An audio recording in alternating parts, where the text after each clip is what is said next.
impacts. As I was seated there, something came through my mind that believers of this generation are not ready really for greater works. Now, if you take your time to do an analysis, close analysis of the works that Jesus did while he was on earth, you will be amazed that we are not close. Many of us are not close even to the works he did before we now start talking about greater works. If you see many of great men of God who had been ahead of us, I heard a brother talking about business, and he talked about so many things that he has done. As he was talking, I saw somebody like this man that pays 10% or 90% of his salary as a tithe, or of his income as a tithe. Just an individual. R.G. Litton. Just an individual who owns a business, and with just 10% of his money income, he could build a university. He doesn't pay 10, he doesn't pay tithe, he pays 90. I don't know what to call that one now. 90%. That's to tell you that he's stinkingly rich. And who was the man? A roadside mechanic. Many of us are here now, we are banking on the fact that you can't speak good English. We are banking on the fact that it's because we are born around the hair. We are giving those things excuses as reasons why you cannot do greater impact. You already keyed the deposit of God inside of you. God knew all those things. He understood all those things. And he never wanted you to set limit on them. Why I'm saying all of this because if you knew what Jesus did while on earth, many of us don't have an understanding of what Jesus did while on earth. This topic is a very big one. Jesus was an individual who commanded fish to come out of water. He told his disciples, go there deep into the sea and get fish out. Just imagine that Jesus is into fishery. Just imagine. He's not a business person. He's not into fishery. But he told Peter, launch into the deep. And he had a great inclose that his neck broke. He told his disciple, go into the sea. Anything you pick, you see a coin inside. Just imagine that such an anointing is upon you and you are operating with that anointing in your business. You will walk into government and say, that job is my job. You bet me this job is my job. This job is my job. That is what Jesus did on earth. And we are now talking about greater works, sir. Not what he did. We are not talking about what he did. Jesus raised the dead, but we are talking about greater works. It means if he raised 10, we have capacity to raise 50.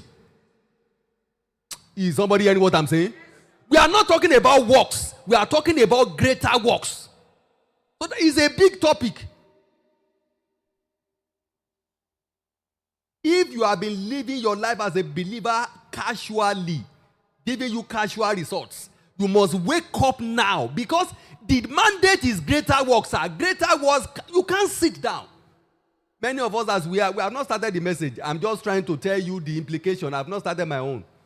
The implication of the title greater works. Greater works demand greater responsibility.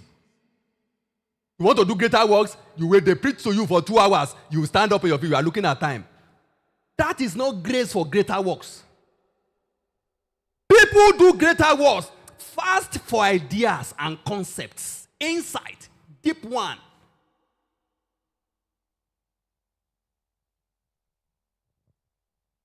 The anchor scriptures for this teaching is Isaiah 60 verse 1 to 3. Sir, I must tell you the truth. I've been reading Isaiah 60 verse 1 to 3.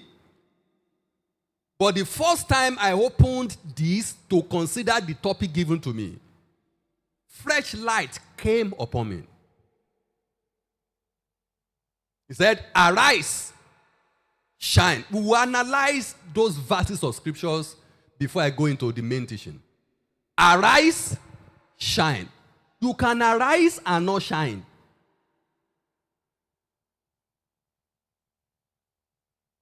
Not everybody that arises shines. at the other part. He gave you a semicolon. He said, for the light is come, and the glory of the Lord is risen upon you. It's not that the glory is going to rise. It's not that the light is going to come. The light has come, the glory has risen, but you must arise and show it. I'm not sure you got what I'm saying. Believers are not going to be light. They are already light, but they are not shining.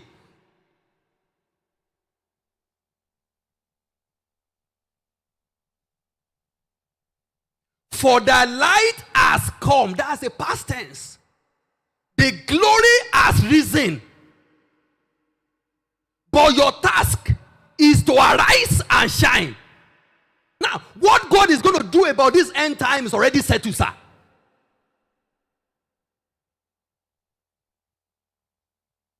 It shall come to pass on the last day that the mountain of the house of the Lord shall be established at the top of the mountain and shall be exalted above the hill, and all nations. Micah chapter 4 verse 1. Isaiah chapter 2 verse 1. And all nations shall flow into it. It's already a settled deal. The bigger your capacity for responsibility, the bigger your sphere of influence and impact.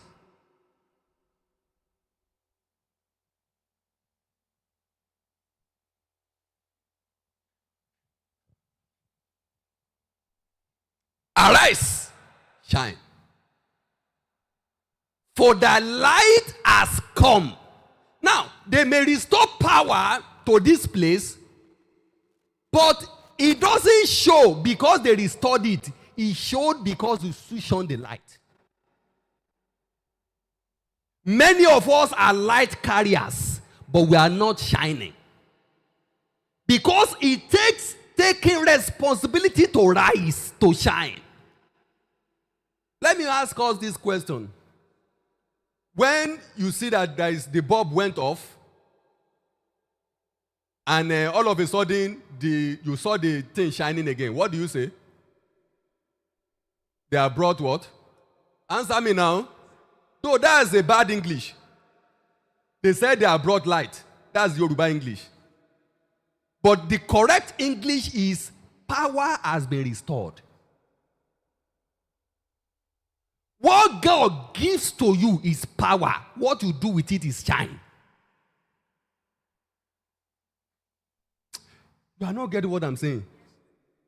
What people see is light, not power. Because as a result of your engagement of the power, what people see is shining.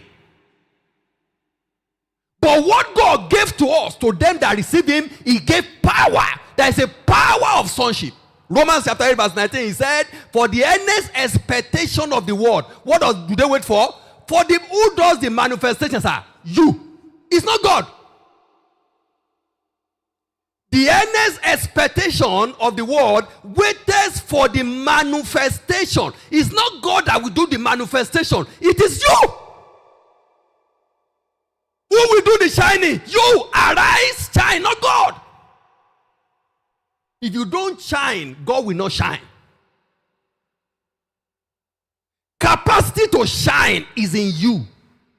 Now, if you look at my shoe now, like as it is, if I want this shoe to shine, there is something to apply. The capacity that can make this shoe shine is there. But until I take responsibility, it will not shine. Let me tell you this. Some of you are millionaires. Some of you are great. You have great impact into you. But until you take responsibility, you look as if you don't have any shining. You will misrepresent the kingdom. Yet, great capacity, deposit inside of you.